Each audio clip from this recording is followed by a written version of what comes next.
ನೋಡಿ, ಈ ಬಸ್ ಬಂದು ಬೀದರ್ ದಾವಣಗೆರೆ, ಬೀದರಿಂದ ದಾವಣಗೆರೆ ಹೋಗ್ತದೆ. ಹುಮ್ನಾಬಾದ್ ಘಟಕ ಬಸ್ಸು. ಇದರಲ್ಲಿ ಪ್ರಥಮ ಚಿಕಿತ್ಸೆ ಪೆಟ್ಟಿಗೆ ಇಲ್ಲ. ಸುಮಾರು ಬಸ್ಗಳಲ್ಲಿಲ್ಲ, ಇದು ಒಂದೇ ಬಸ್ ಅಂತಲ್ಲ.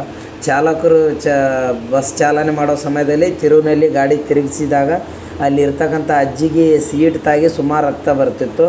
ತಕ್ಷಣಕ್ಕೆ ನಾನು ಚಾಲಕರ ಹಿಂದುಗಡೆ ಇರ್ತಕ್ಕಂಥ ಪ್ರಥಮ ಚಿಕಿತ್ಸೆ ಪೆಟ್ಟಿಗೆ ಹುಡುಕಾಡದೆ, ಸಿಗಲಿಲ್ಲ. ಚಾಲಕರಿಗೆ ಕೇಳಿದೆ, ನನಗೆ ಗೊತ್ತಿಲ್ಲ. ಅವ್ರಿಗೆ ಕೇಳಂದ್ರು. ನಿರ್ವಾಹಕರಿಗೆ ಕೇಳಿದೆ, ನನಗೂ ಗೊತ್ತಿಲ್ಲ ಅಂದರು.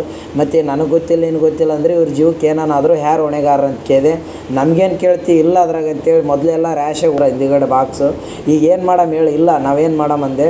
ಸರಿ, ಡಿಪೋ ಮ್ಯಾನೇಜರ್ ನಂಬರ್ ಕೊಡಿ, ನಾನು ಮಾತಾಡ್ತೀನಿ ಅಂದ್ರೆ, ಇಷ್ಟು ರಾತ್ರಿಗೆ ಎಲ್ಲಿ ಫೋನ್ ಹಚ್ತಿದ್ದೇನು, ಏನಾಗಲ್ಲ, ಇಲ್ಲ ಅವ್ರ ನಂಬರ್ ಅಂತ ಹೇಳಿದ್ರು.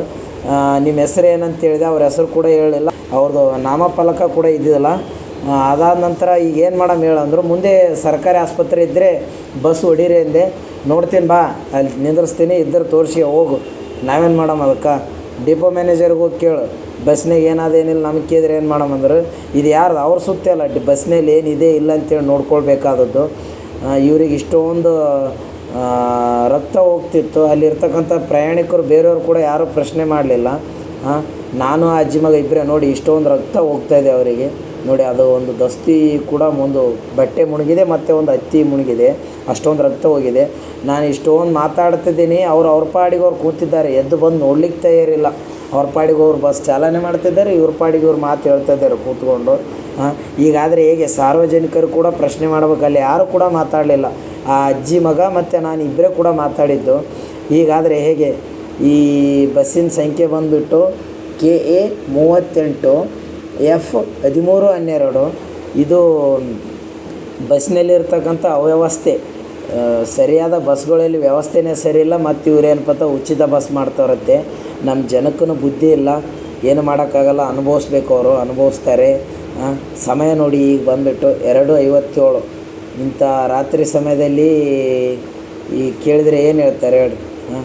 ಇಂಥ ಸಮಯದಲ್ಲಿ ನಾವು ಎಲ್ಲಿ ಆಸ್ಪತ್ರೆ ತೆಗೆದಿರ್ತದ, ಎಲ್ಲಿ ಮೆಡಿಕಲ್ ತೆಗೆದಿರ್ತಾವ.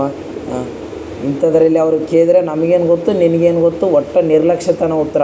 ಎಷ್ಟೋ ಚಾಲಕರು ಎಷ್ಟೆಷ್ಟೋ ಒಳ್ಳೆಯವರು ಕೂಡ ಇದ್ದಾರೆ. ಇಂಥವರಿಂದ ಅಷ್ಟು ಒಳ್ಳೆಯವರು ಕೂಡ ಬರೀ ಅದೇ ತಲೆ, ಜನರ ತಲೆಯಲ್ಲಿ ಅದೇ ಬಂದುಬಿಡುತ್ತೆ, ಎಲ್ಲರೂ ಒಂದೇ ಅನ್ನೋ ರೀತಿ ಆಗುತ್ತೆ. ಅದಕ್ಕಾಗಿ ನಾನು ಹೇಳ್ತಾ ಇರೋದು, ಏನೇ ಸಮಸ್ಯೆ ಆದರೂ ಕೂಡ ಜನರು ಪ್ರಶ್ನೆ ಮಾಡಬೇಕು, ಆಗ ಅವ್ರಿಗೆ ಗೊತ್ತಾಗುತ್ತೆ.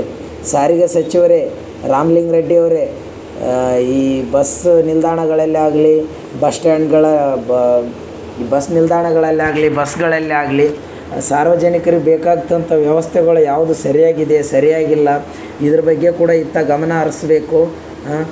ಈಗ ನೋಡಿ, ಆ ಅಜ್ಜಿಗೆ ಏನಾದರೂ ಯಾರು ಹೊಣೆಗಾರ ಅಂತ. ರಾತ್ರಿ ಸಮಯದಲ್ಲಿ ಏನಿರುತ್ತೆ, ಹೆಚ್ಚು ಕಡಿಮೆ ಅವ್ರ ಜೀವಕ್ಕೆ ಹಾನಿ ಆದರೆ ಯಾರು? ನೀವೇನು ತಂದು ಕೊಡ್ತೀರಾ ಮತ್ತೆ ಆ ಜೀವನ? ಇಲ್ಲ ತಾನೇ.